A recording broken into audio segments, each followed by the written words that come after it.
Alright, strap in, because we're diving headfirst into the crazy, chaotic world of all the mods 10. First, like any good Minecraft adventure, you'll need a solid foundation tools.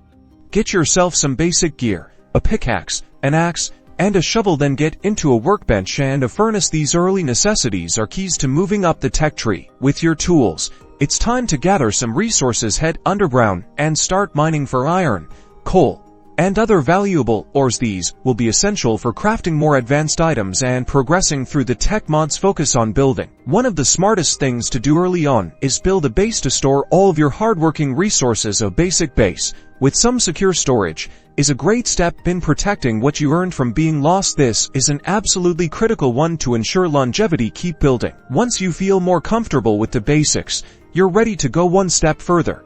As you branch out, things such as crafting tables and machines will be your best friend. There are many tools and machines to discover, each with the potential to unlock new crafting, exploration, and progression. So, keep watching and get ready to learn.